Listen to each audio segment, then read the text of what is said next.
네, 단계적 일상 회복은 사회 활동을 점차 정상적으로 하되 코로나19 위중증 환자에게 의료 역량을 집중하고 사망자를 막는 게 핵심입니다. 국내 연구진이 코로나19에 걸린 초기 환자가 과연 중증 환자로 악화할 가능성이 얼마나 될지를 예측하는 인공지능을 개발했습니다. 보도에 최소라 기자입니다. 지난 1월 서울 동부구치소에서 코로나19에 확진된 70대 남성. 고혈압 등 기저질환을 앓고 있었지만 초기 증상이 없어 경증 환자로 분류됐고 생활치료센터에 입소했습니다. 하지만 약 2주 뒤 상태가 급격히 나빠져 응급실로 옮겨진 지 2시간 반 만에 결국 목숨을 잃었습니다. 비정형적인 소견들을 많이 보입니다. 중증 폐렴으로 발전을 해서 중환자실까지 가야 할지 경증 폐렴으로 끝날지는 경험이 있는 영상학과 전문의인 저도 결정을 하기가 어려운 경우가 많습니다.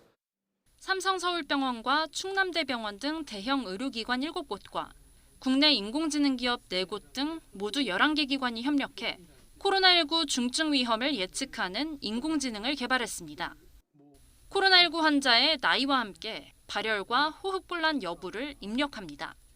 그러자 인공지능이 환자의 흉부 엑스레이 사진 속 병변과 위 데이터를 종합 분석해 환자가 앞으로 중증으로 악화할 위험을 상중하로 분류해 보여줍니다.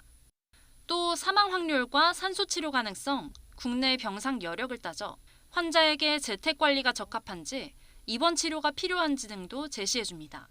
평균적으로 한 90% 정도로 나왔고 특정 병원에서는 가장 잘 나온 성능이 96%까지 나왔습니다. 연구진은 이번 기술을 적용하면 확진자가 폭증할 때 중증 진행 위험이 큰 환자만을 선별해 병상을 내어주는 등 의료 자원을 효율적으로 쓸 수 있다고 설명했습니다. 또 숙련된 의료진이 부족한 곳에서도 인공지능의 빠르고 정확한 판단이 도움될 것으로 내다봤습니다. 코로나19뿐 아니라 독감이나 폐렴 등 다양한 호흡기 질환의 예후를 예측하는 데도 응용될 수 있어 더욱 유용합니다. 이번 기술은 내년 식약처 인허가를 목표로 생활치료센터에서 실제 환자들을 대상으로 추가적인 성능 검증을 거칠 예정입니다. YTN 사이언스 최소라입니다.